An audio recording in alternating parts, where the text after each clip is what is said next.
הרעיונות לבין הפירוש.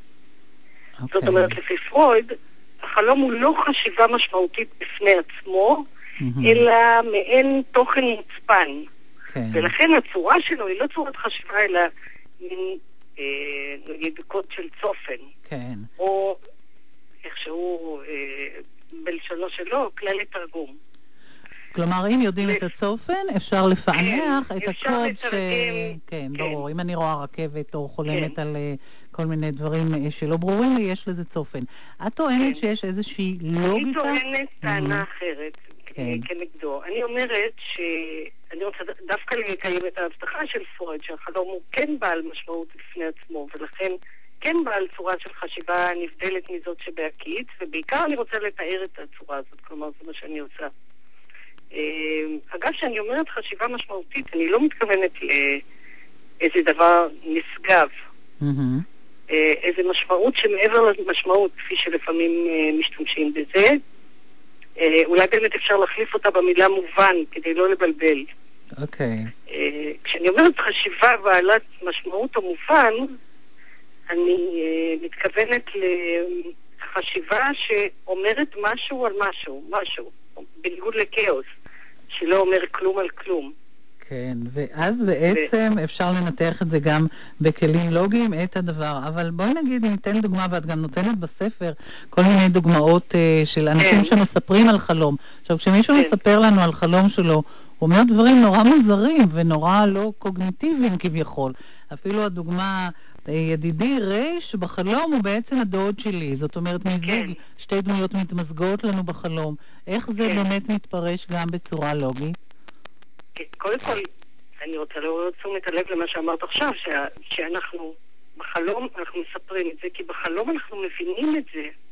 זה לא מוזר לנו בחלום, זה מוזר לנו ברפלקסיה, אחרי שהתעוררנו ואנחנו חושבים על החלום, ושמים לב לסיפור המוזר שלו. אבל בזמן החלמה אנחנו לא מתפלים על החלום, ולא יותר בכל אופן מי שאנחנו מתפלים על אירועים בהקיץ. החלום לא מצריך פירוש בעת החלימה, מעניין, כן. זה לא שהוא מפורש, אבל הוא לא חידתי. ואז אנחנו מתעוררים, והתודעה הרגילה שלנו אומרת, רגע, מה זה השטויות האלה, הלא הגיוניות האלה שחלמתי, כן. מעניין. אגב, לפי התיאוריה שלך, של הלוגיקה הזו והפירוש הזה שאת אומרת, אומר משהו על משהו, יש מקום עדיין לפירוש חלומות פסיכולוגי פרוידיאני? לא יודע, למה לא? יש מקום לפירוש חלומות של כל דבר אחר, כמו של שירה, אבל לא חושפים כאן אמת. כמו שלא תאמרי שפירוש של שיר חושף את האמת שמאחוריו. אלא פשוט מפרש אותו. השיר מבטא את האמת. אני לא רוצה להעלות את החלום למדרגת שירה, בכלל לא. אבל מבחינת היחסים עם הפירוש, אלה היחסים. ומה את אומרת על הטענות שזה סתם, את יודעת, זרמים חשמליים, מכונות כביסה שמאבדת את כל הגירויים שעברו לנו במשך היום, בלי שום סדר, בלי שום היגיון?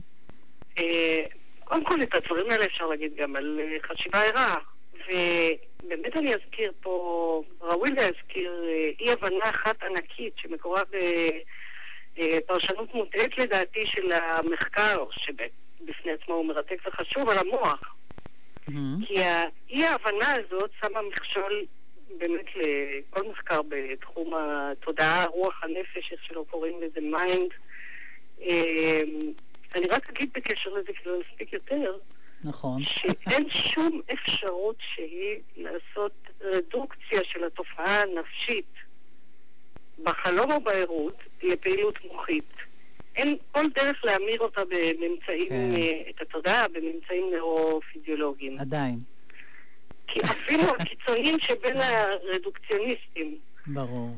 שרואים בחלום אשליה בלבד, עדיין יצטרכו להסביר את האשליה, ושוב ושוב תישאר שארית שהיא נפשית ולא... ואי אפשר לתרגם אותה. ואי אפשר לטפל בה בכלים פיזיולוגיים. בעניין הזה אני חושבת שעדיין הספר של לייבוביץ', הבעיה הפסיכופיזית, הוא מסביר מצוין את היא אפשרות. אז אולי אני רק אשאל שאלה שהיא מעוררת... שתשאר באוויר, כן. כשאדם למשל אבל על מת, האם הסיבה לצער היא מות הקרוב או פעילות המוח? אפשר לראות בעליל שזה לא סיבות באותו מובן, הן לא מבטלות זו את זו ולא משיבות על אותן שאלות. כן, זאת אומרת, יש עדיין פעילות נפשית ואי אפשר להמיר אותה ברק תרגומים. כן. יפה, אז הלוגיקה של החלום, ספריך המעניין והמרתק, הדוקטור אסנת הלוי בלבן, תודה רבה. תודה רבה לך. Night breezes seem to whisper I love you. Birds sing